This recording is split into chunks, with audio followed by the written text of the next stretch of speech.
Well, I'm going to start my presentation and talk. It will be, I hope, a brief summary of my research in the last years. And so, before starting, I would like to thank Professor Galperio for this invitation to the seminar. And also to David Craig and Hector Amaya for inviting me to come here to LA. I'm very happy to share my research with you all. Let's start with this conversation about influencer and creator economies.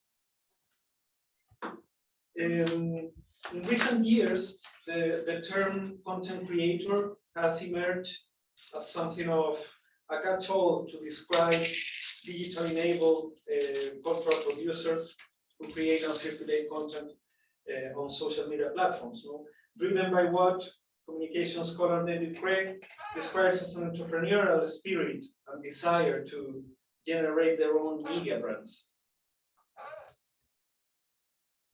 Bloggers, Instagrammers, YouTubers, and TikTokers, amongst other labels, emerge to describe individual or community activities of content creation on social media. However, being a social media content creator involves developing content-based businesses across different social media platforms and in relation to different actors. As you can see in this slide, this is the trend of searches on Google Trends about what's being, or topics like bloggers, influencers, YouTuber, content creator, in the last 12 years. According to the Web Statista in 2020, there were almost 50 million of amateur content creators worldwide and 2 million of professional ones. According to a very interesting website called Influencer Marketing Hub, influencer marketing market size globally has grown from a mere 1.7 billion in 2016 to an estimated of almost 17 billion in 2022. Influencer marketing related services and companies grew 26% in 2001. Growth was highest in the United States, which saw a 30% increase in influencer agencies, platforms, and services. In 2018, Business of Fashion, a well-known magazine for the fashion field and the fashion world, published a special edition titled The Age of Influence, celebrating the impact of capable individuals who promote brands and construct audiences online. According to the magazine's editor, brands can now only hope to influence the conversations that people are having about them. And to do so, they are enlisting a growing army of professional influencers who have become a new staple of digital marketing around the world. How influencers do this? Through a strategic performance, showing themselves as professionals and as amateurs, moving across authenticity and commercialism of their content and themselves. Why Chile? Why I decided to study this world in my country? Chile represents a compelling context within which to study this case, given the country's high levels of social media use, burgeoning culture of influencers, and localized creative industry. Indeed, with 17 million inhabitants, now I think it's more related, it's more close to 19 million, Chile has been in the forefront of Latin America internet penetration, embracing digital and social media platforms faster than almost any other country in the region. For instance, in 2009, 30% of Chilean households had access to internet connections. By 2017, this figure had ballooned to 87%, with smartphones as the main device for internet connections. Chilean teenagers eagerly adopted photo blogging sites in early 2000, and by 2008, Chile had the most photolog accounts worldwide, used mostly to establish, build, and present identities for themselves and relative to their peers. According to the website Statista, in 2019, there were 6 million users of Instagram in Chile, with 65% between 18 and 34 years old. Social media influencers have also become an important part of these platforms.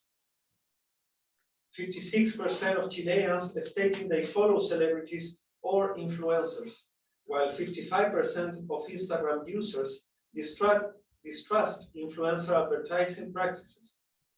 15% purchase it based on recommendations, and 37% of the user base have purchased an item in the last 3 months because they saw it on Instagram. This was a national survey taken in 2019. This slide shows that social media is now the first source of information for Chileans, and it's a comparative graphic where you can see the movement that audiences have across different medias and platforms, no? From 2009 to 2019.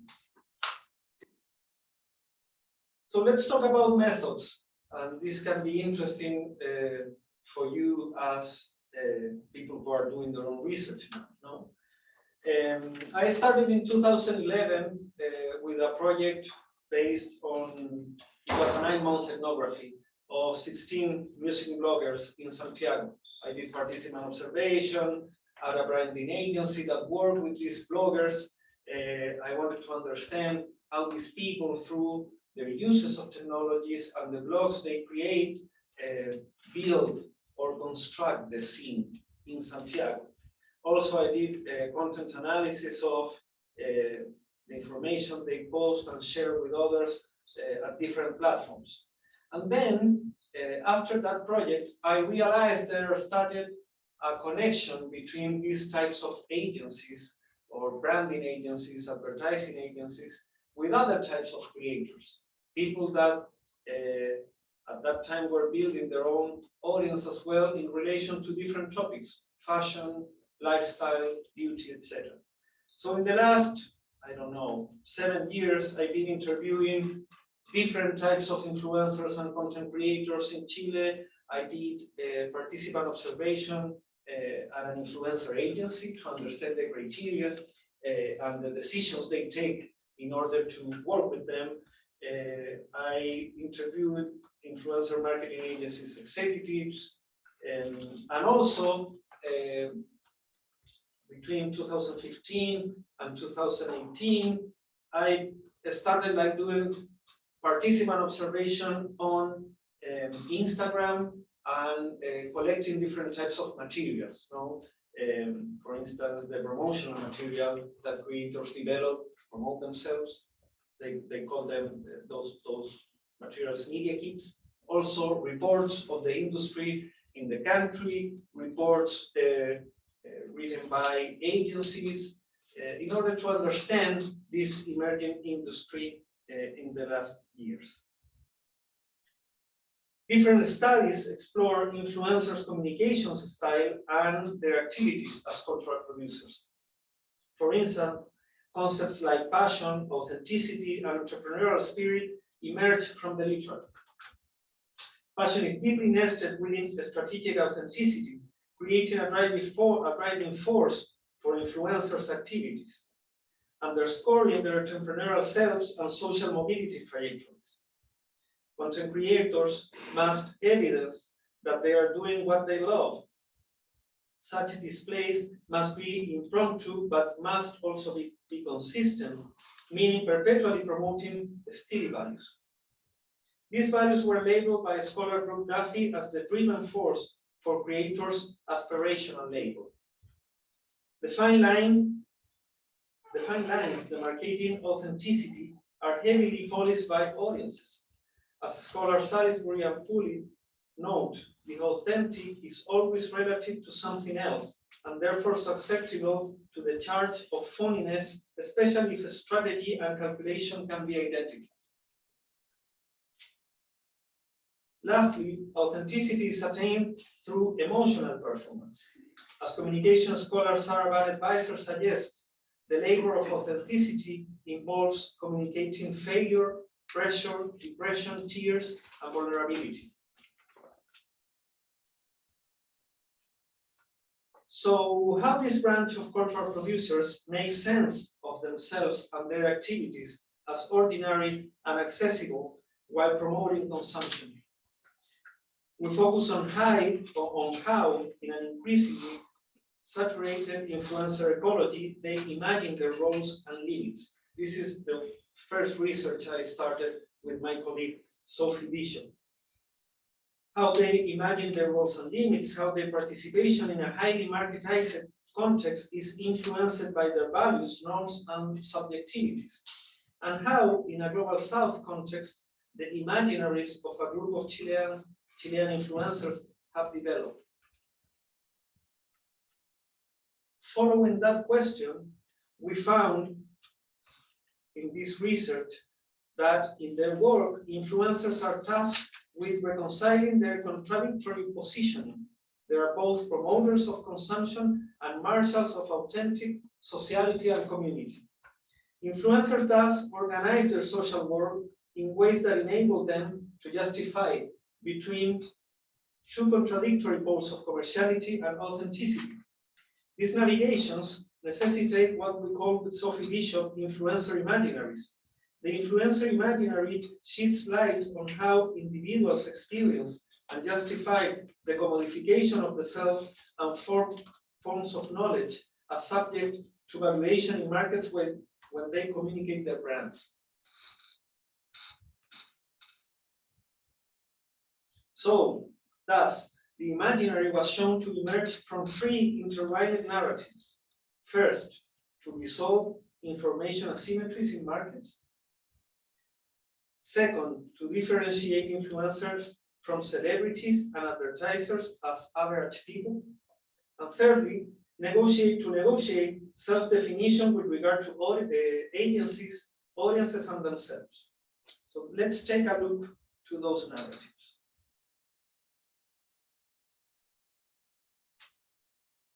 Influencers articulated that they perceive of their followers as friends, their activities as helping, specifically articulating their expertise in brands for potential consumers to make informed decisions under the guise of friendship.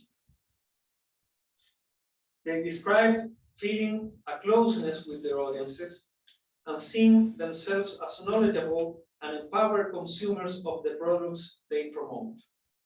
As Denise, a beauty influencer, explains, for instance, she gave valid opinions from better knowledge. We are knowledgeable or experts, but about certain topics, they don't consider themselves as celebrities.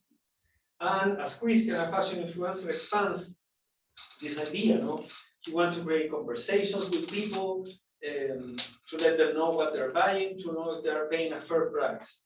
This is a common definition, and this idea of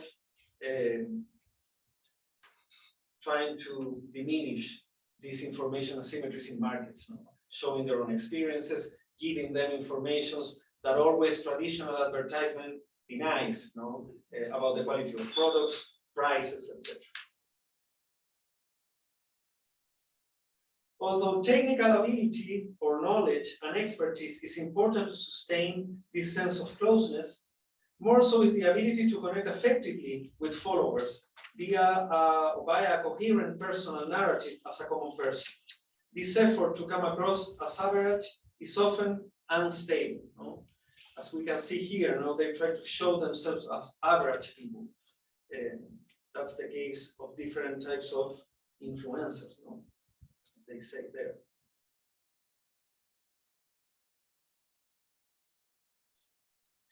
A key moment of influencers' careers is the relation they establish with ad marketing or branding agencies. This is one of the aspects I've been exploring in depth in the last years.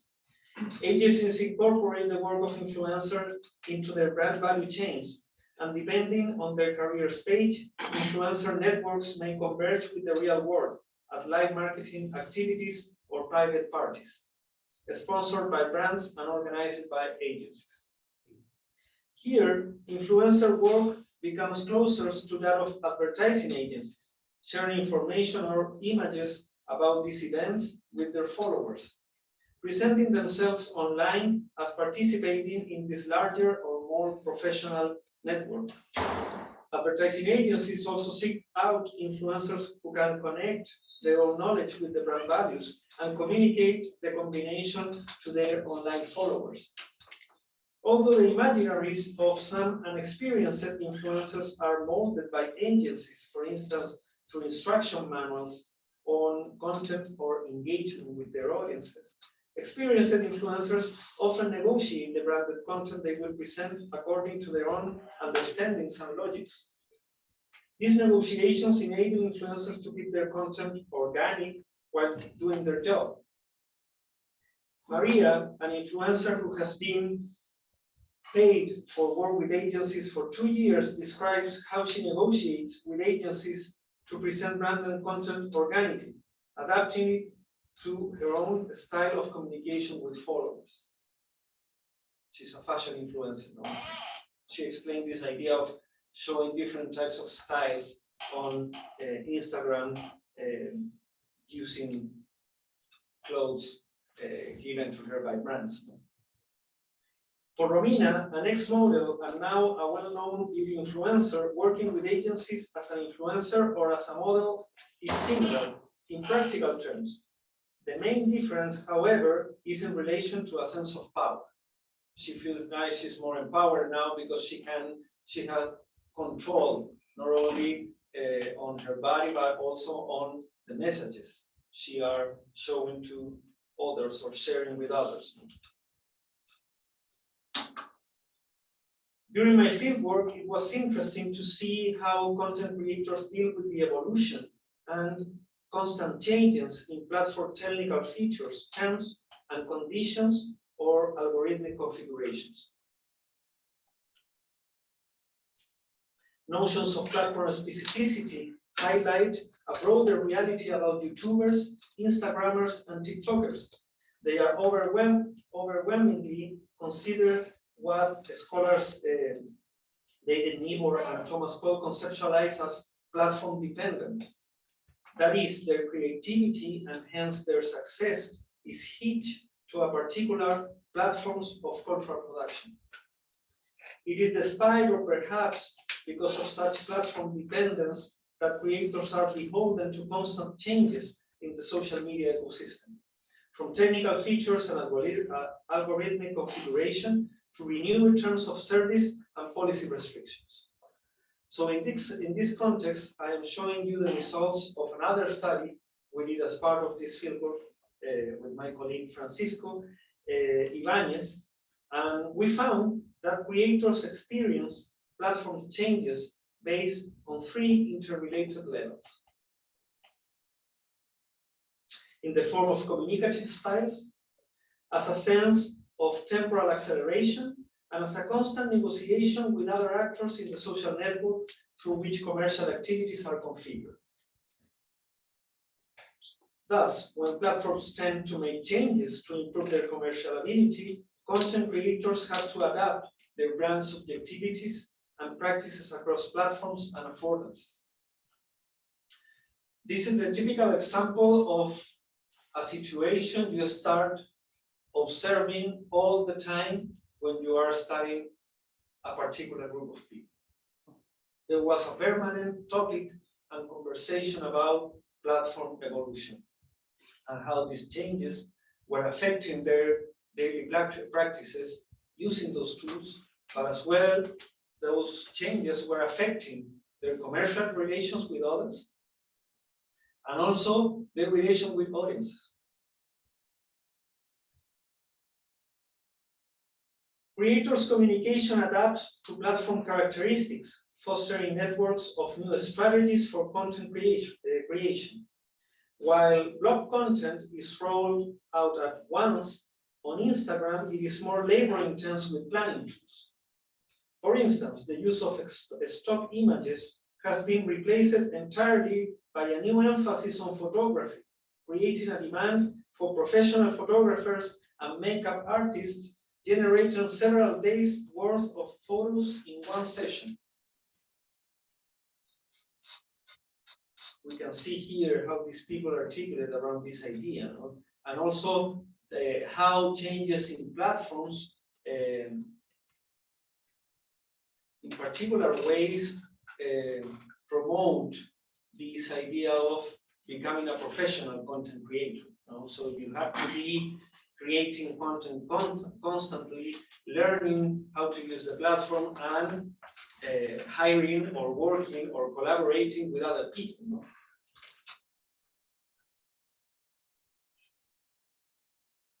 Platform changes and transitions across platforms create a new relationship with time for creators. In general, interviewees stated that moving from blogs to Instagram changed both their content creation strategies and their attachment to that content.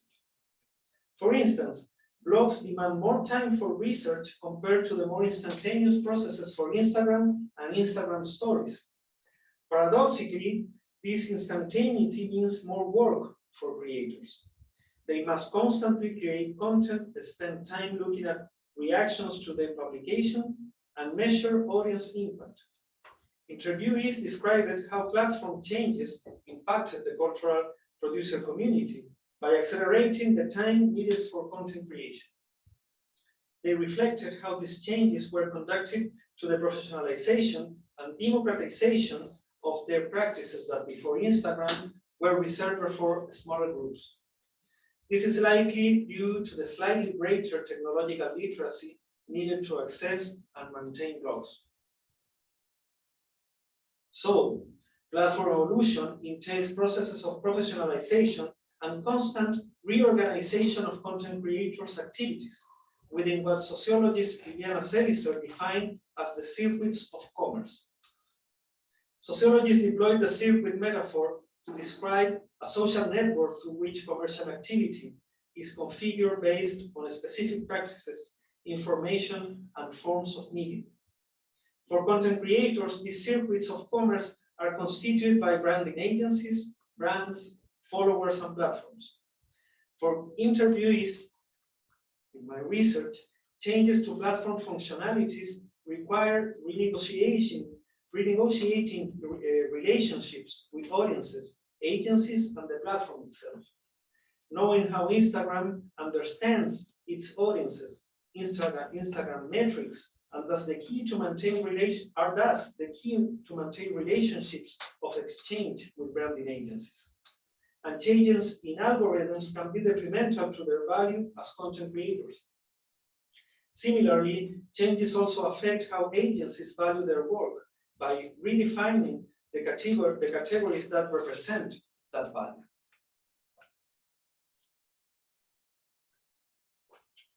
So, before finishing this presentation, by now, with my colleague Matias Valderrama, we are studying a specific group of companies, platforms, or agencies that emerged in the last years around the so-called influencer market. These organizations offer the services of identification, recruitment, and management of attractive content creators for brands to influence purchase decisions in their audiences.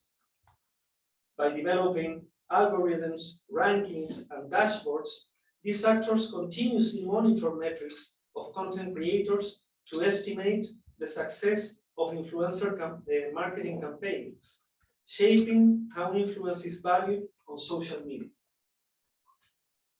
In this project, we've been interviewing different executives of these types of agencies.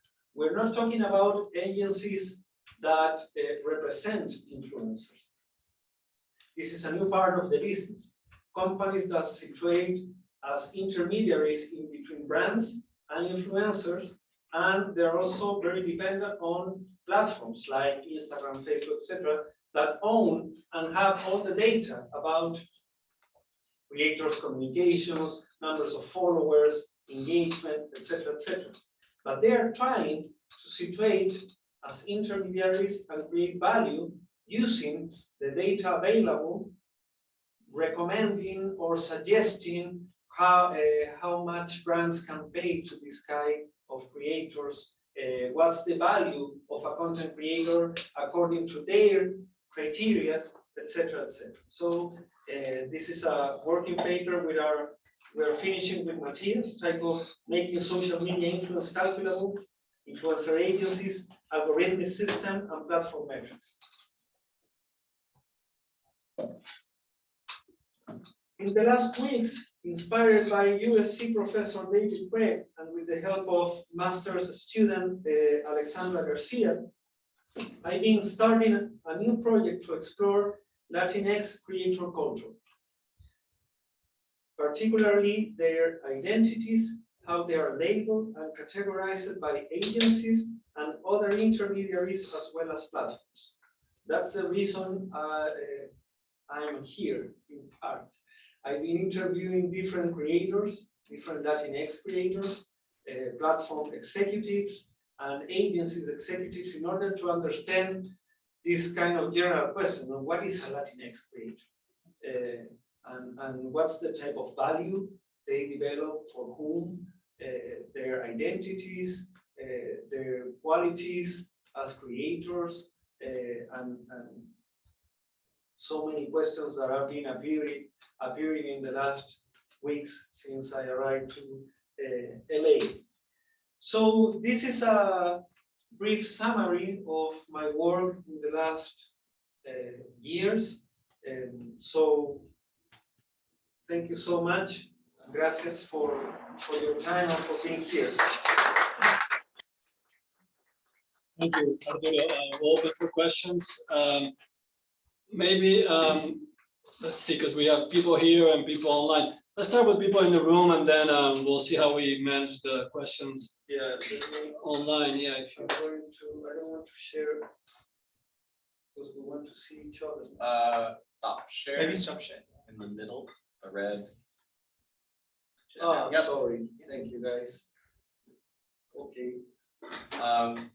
Sion asked if she could see you. Oh yeah, can Maybe you, so if you just I sit there. you sit there, yeah, and then people will be able We to were see. only. Yeah. Listen to me. Oh, wow. There you go. That's better because it was reading. So. Oh. Okay. Great. Questions from online. You just unmute yourself, or here. Yeah, go ahead. So I saw that you're collaborating with Sophie Bishop, who's based in the UK. Mm-hmm. Do you find that there are, I guess, what are the interesting differences, do you think, between, say, the Chilean or Latin American context for how influencers are professionalizing or becoming, seeing themselves as being I think you had a quote that said someone felt that they had the power to have more agency over their work, versus, do you think that is that something particular to Latin American influencers, or do you think that that speaks to something more broadly about influencers kind of internationally or cross-culturally? Yeah, that's a super interesting question that I have all the time, because it's and for that reason, I think I started this new project, because I'm still not sure. I mean,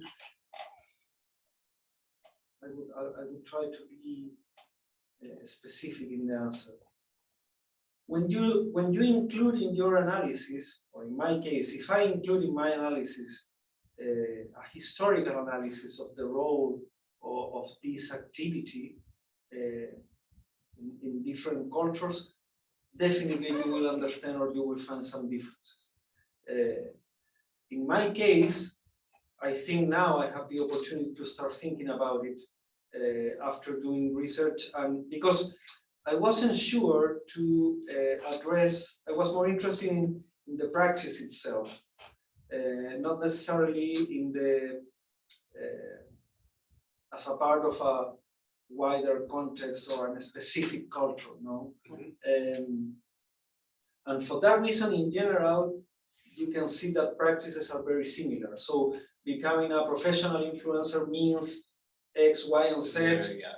everywhere, all the time. No, the scale is different in my country because it's a very small country. So the number of audiences are very, they're not very high compared to other ones. And also, and that's an interesting issue, which is related to some kind of cultural aspect of being a Chilean influencer, the aspiration in terms of I want to be like people abroad, no, and I want to reach that market, considering all the inequalities and difficulties that. But the weirdest thing, man, is that one of the most important creators in the world is a Chilean. Yeah. Germán Garmendia, who has like millions of followers online, and he started in Chile, and he became like a global phenomenon, commenting games, video games, and developing his own brand. So I'm still having that question. I mean, what's the, as I said, when you include in the analysis that cultural lens, not only in terms of, for instance, the regulation or the history of the market, from a more political economy perspective, if you want, you can see and you can probably understand that there are some differences. I want to solve that now with this new project. But thank you for reminding. It's a typical question I hear when I presented this research on conferences. It's like, oh yeah, and how these Chilean influences are different or differ from. Yeah, I ask because I think because I study like Twitch streamers, porn stars, etc. Who I think in the UK and the US there's an assumption that anything that we study is generalizable or sort of probably more related to the rest of the world. Yeah. So I'm always interested in the reverse, is like understanding sort of local context. Yeah. For that reason, I gave some details of the contest. No? Why Chile? Which is a typical question or comment we receive from reviewers when you send your articles to get published. No? Why Chile? Why this is an interesting case? No? Thank you. Thank you. I think maybe we'll go with Francois, Eddie, and then I'll come back to you. Is that okay? Great. Thank you very much. I had a question that follows up on Chris's question about the international dimension of that as well. Do you have a sense of how international their audience is? Clearly you've mostly looked at the Chile situation, but to what extent are they global influencers? And a related question is about, you mentioned the juggling they're doing with platforms. And as I understand it, what you're describing is publishing similar content on various platforms, being able to do Facebook and Instagram and other things at the same time. I'm wondering to what extent there's also a strategy so that they don't get locked into a platform and so that they can keep control of their content if they need to move somewhere else. Asking this because that's one of the things, David, Craig, and I did some interviews in China, and many of them were amazingly aware of this because of censorship. Like they knew that, if Weibo got censored, they would lose everything. So they were very intentional about making sure they were also present on alternative platforms. Just wondering what level of control they're trying to exert. It sounds like the platforms you described are mostly, I don't want to say North American, but yeah, it's mostly Facebook, Instagram. Is there anything specific that's Chilean? Are they using any of the Chinese platforms to do this? So a whole mishmash of questions about what is the global dimension of this? How does the Chile situation relate to the global scene, both in terms of audiences and in terms of control over the platforms? Thank you. Well, they're using mostly US platforms. Now they are moving to TikTok in the last years. But the people I studied, it's like they are, I don't want to, it's difficult to define it, but they are like mid-range influencers. They are not the biggest ones. No, they are not the celebrities. This is people that are trying all the time to build their audience and make a living doing that. No? So they use mostly US platforms, and when I talk about platform evolution, that concept emerged when most of them started as bloggers. So using the Blogspot or the Blogger platform, no? So they started moving across different platforms, and they realized that they were dependent in one on the platform where most people were using at that time, no? Or are using now. So they lost their content in some ways because they leave it. I mean, they abandoned those platforms and they moved to the new one. And that's a demand they receive also from agencies because they want to be everywhere with their brands. So it's fundamental moving all the time across different platforms, but honestly, the newest ones always win, no, in terms of, because they have the attention. So most of these influencers are on Instagram, and now they're moving to TikTok, and they left, for instance, their Facebook accounts and their blogs, obviously. And in relation to the first question, I don't remember it. If you can say it again, please. Yeah, to what extent do they have a global audience? Yeah, that's super interesting. Population across the world. Yeah, they don't have so. I mean, let me give you an example. I always remember of a blogger I interview who talks a lot about global fashion trends. And when I asked him, "Hey, have you been in London, for instance, or in Barcelona?" And he said, "No, I've never been there. But you are commenting all the time about those trends, no, or the things that are happening there." And that's the kind of scale they build through the internet, no, and accessing all this kind of flows and information and images. And their audiences are very local. They don't have international audiences, except by this kind of big names, no, as the one I said before, this guy Herman, but it's an exemption and an extraordinary case across Latin America as well. It's like the only one who made it. But the audiences are mostly Chileans, no, they're not international audience. Great. Thank you for your talk. I'm really interested in the economies of influencers, and I was thinking about how in the last several years we've seen like economic restructurings at state levels around the world to better account for, I think in part to avoid tax evasions for e-currencies, cryptocurrencies, things like that. I'm wondering, have you seen anything like that in Chile? Any kind of restructurings or the creation of new organizations that, like an IRS of sorts that keeps tabs on the streams of income of these influencers? Yeah, I don't know the exact name here. The tax office, the Chilean tax office tried and started to looking at those creators because they were having a problem. The office was having a problem at that time. They tried to measure the amount of money that was transacted through these exchanges of products, not only through the payment, and it was very difficult, but that helped to trying to resolve that problem in terms of, okay,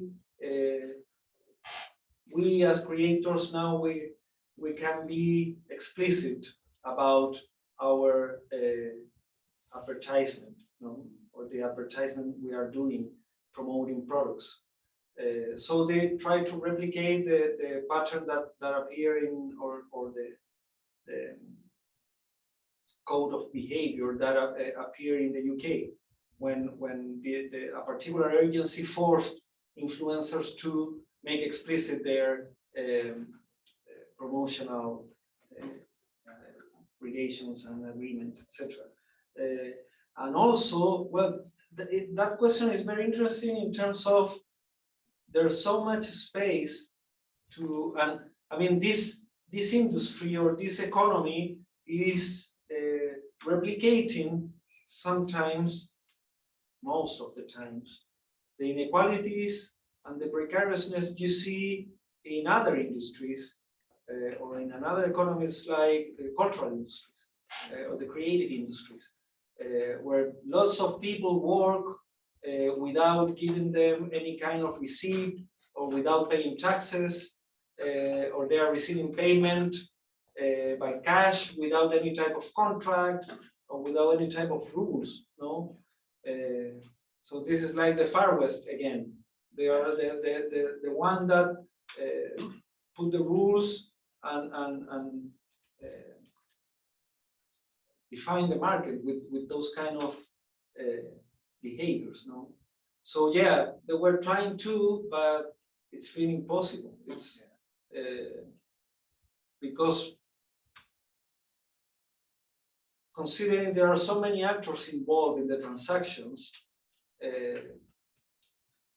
this type of agencies doesn't have the capacity the internal capacity to address those issues, following creators or trying to ask them for, I don't know, their transactions, and but they really tried, and I think, considering the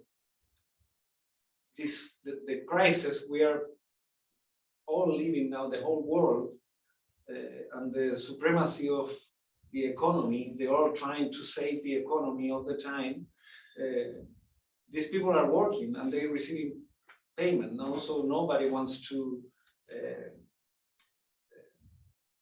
charge them or trying to blame them for working.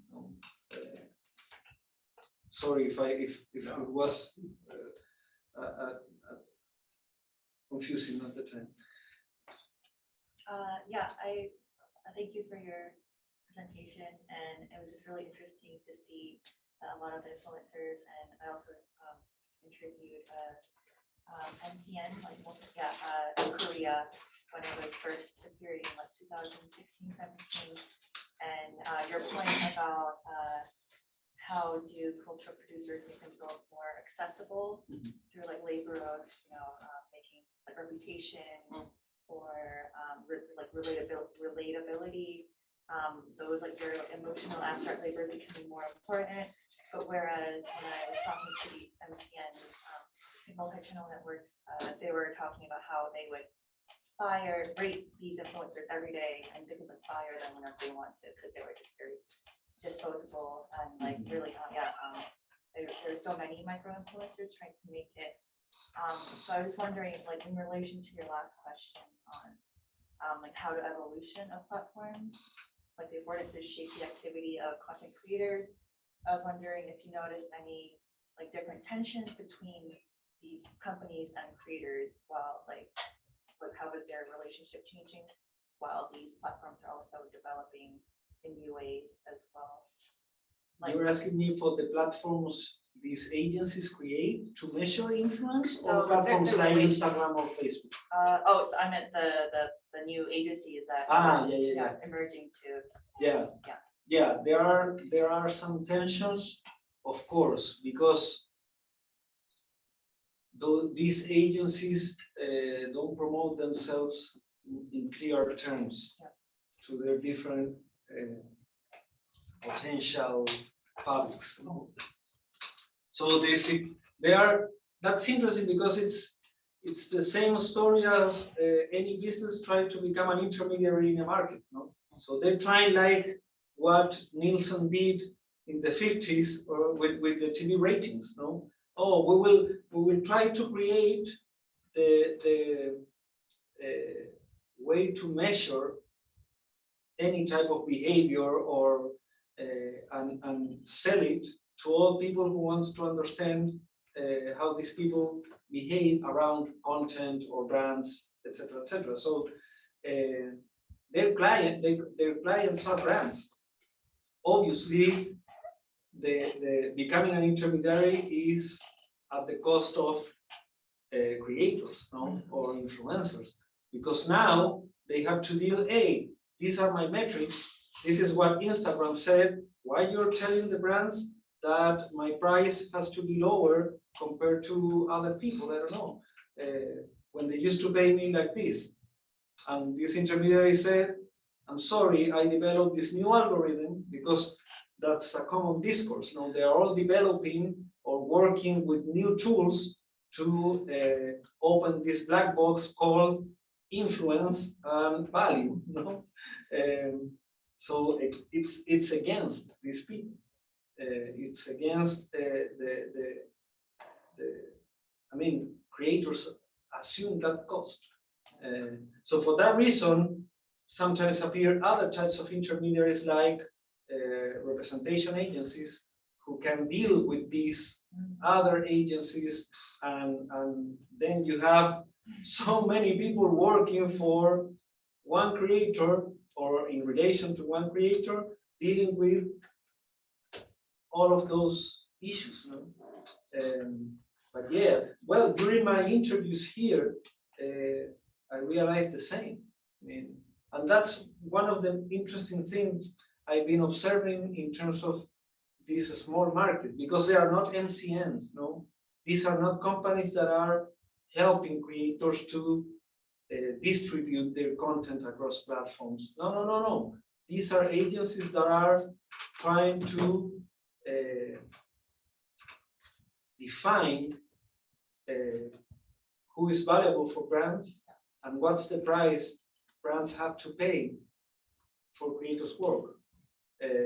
And it's very subjective, and it's nothing new compared to old practices in advertising or in branding.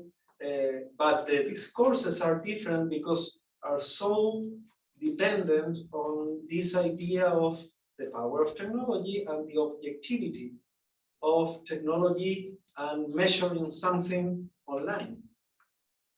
But they don't have the data. The data is owned by Facebook, Instagram, etc. So it's so weird. I think Alexandria had a question. Will, do you have a question? Yeah. Okay, have Alexandria and then come back to Will.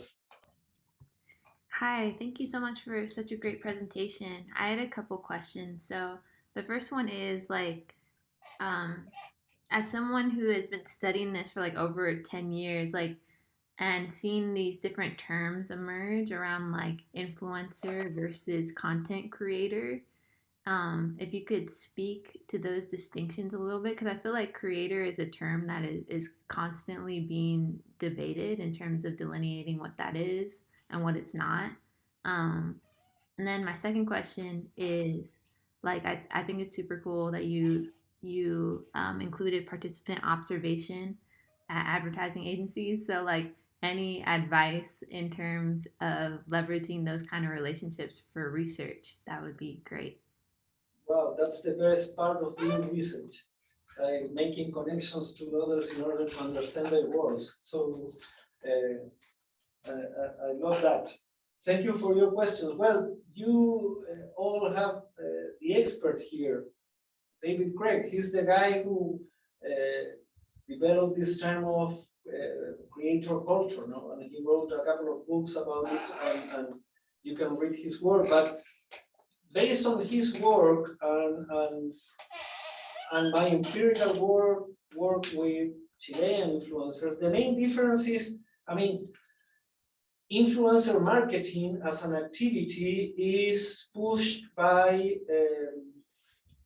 advertising and marketing agencies. No, they are pushing these creators to promote brands and products, and they pay them in different forms. No?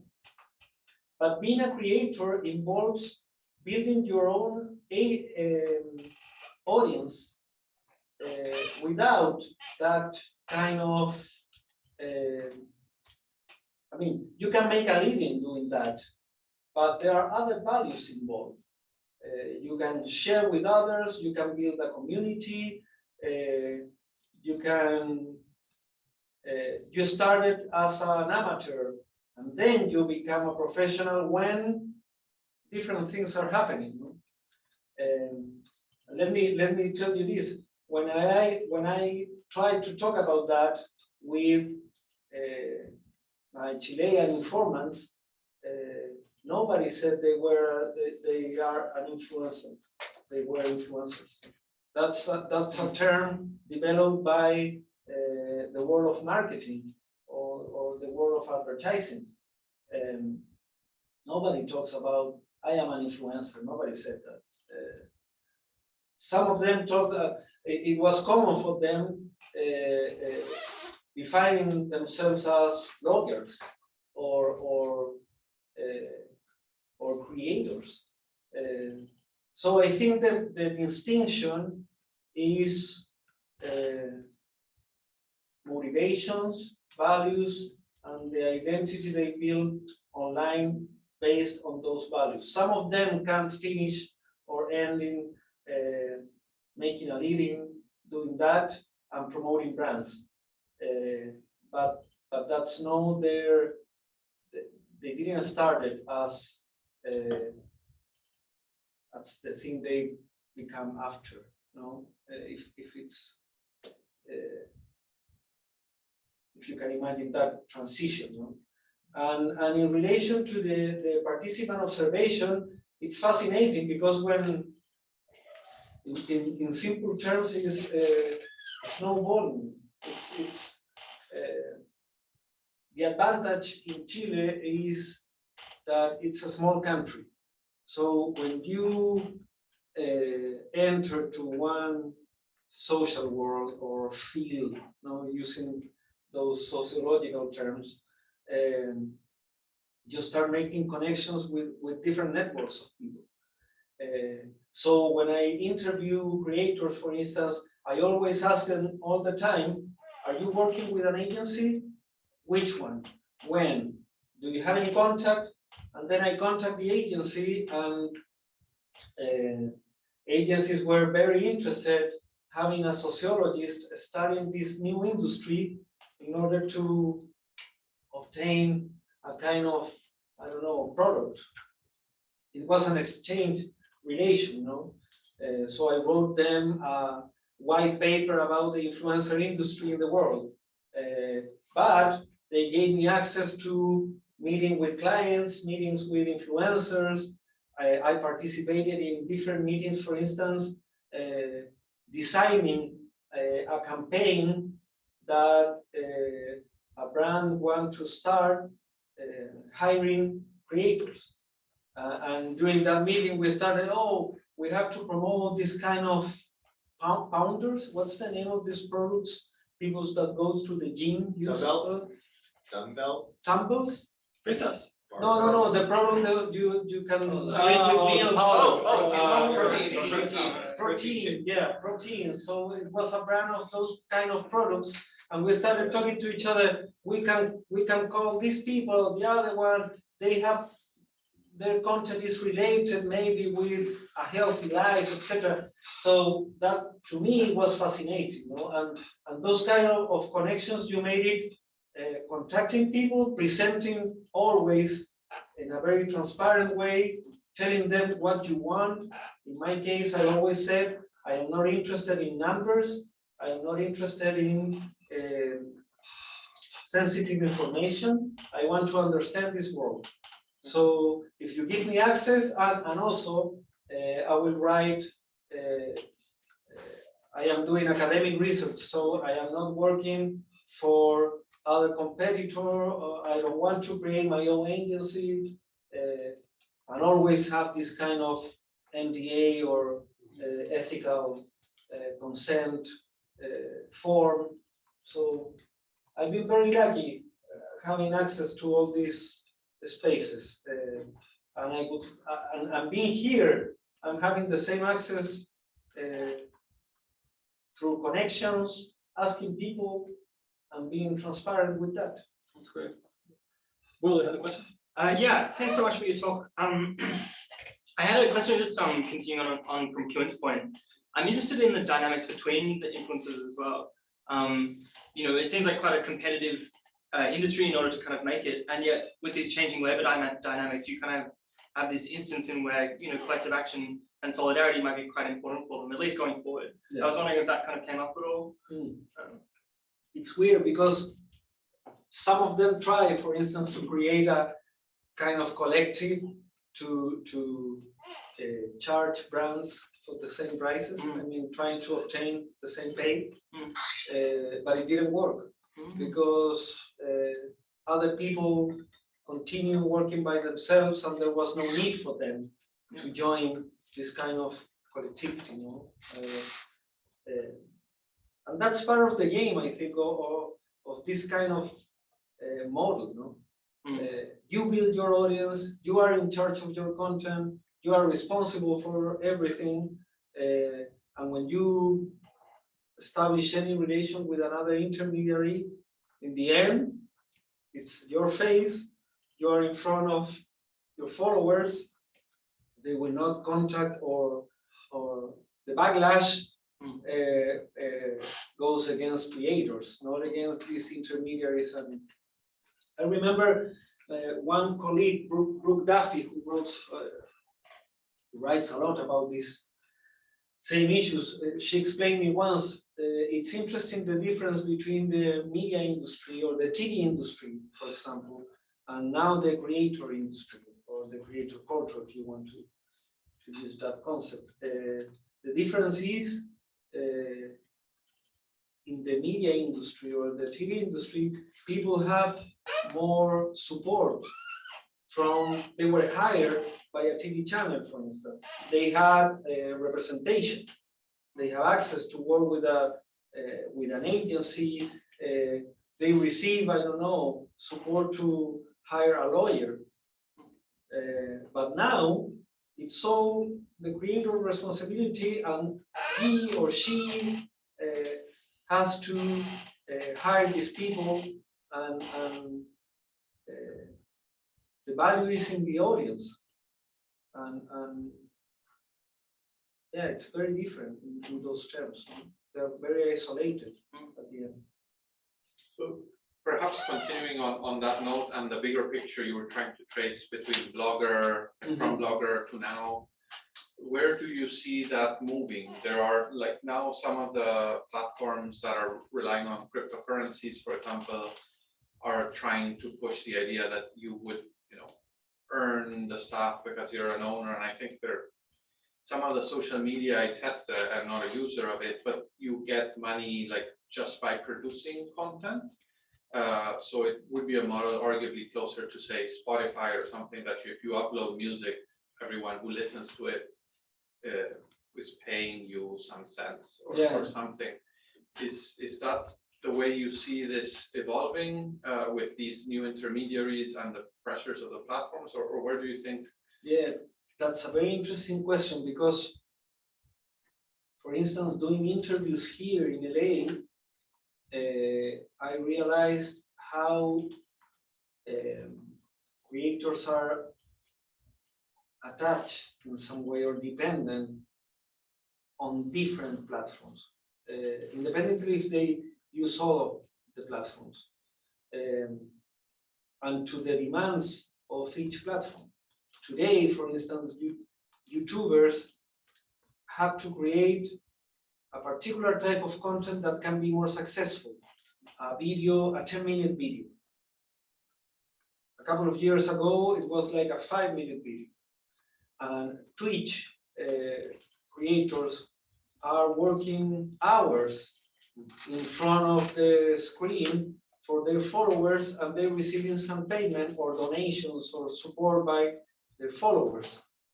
And it's another model, another different model. The YouTube model pays you more if your content reach a specific amount of views. So The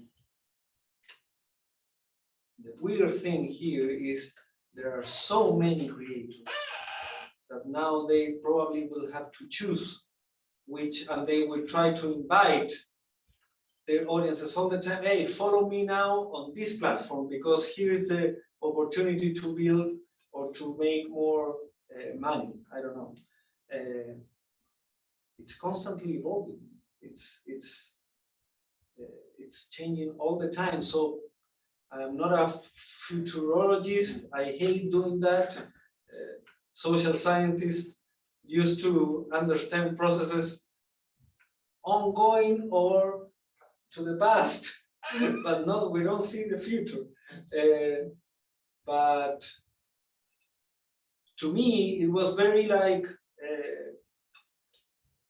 clear to understand that creators probably will have to specialize in a specific platform and try to stay there if they can, and if the platform gives them some kind of structural conditions to do that. Think about the people who moved to a Snapchat and then they had to go anywhere because nobody was using that platform. I don't know. It's very difficult to see how's the future for this kind of people. I don't know. In Chile, Twitch now is becoming very popular. Now, and there are emerging new creators that they didn't exist in other platforms. Are they going to stay there? It's a money issue, or I don't know. Yeah, thank you for your presentation. I was really intrigued by your point on this kind of new intermediary and the way that they are essentially creating new categories that have material consequences, for this publics and the publics of the publics, right? Yeah.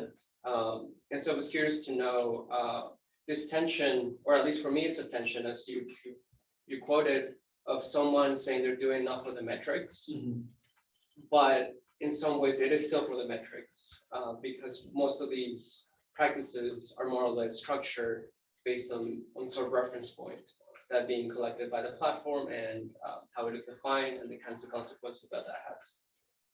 So I was just curious to know where you see kind of the role of data kind of intensifying the categorization of like who is the best influencer and whether there is room to kind of for the influencers themselves to make some sort of counter argument or inventive practice that doesn't necessarily fit with the affordance of the platform itself.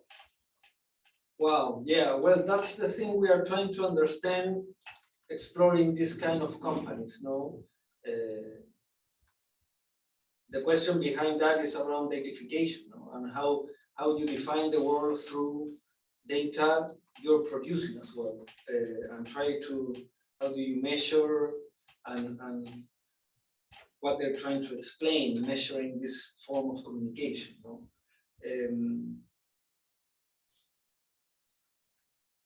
Wow, there are lots of tensions, yes, but it depends on the perspective, I mean, on which perspective you want to understand this kind of phenomenon. Because for creators, there are certain types of tensions.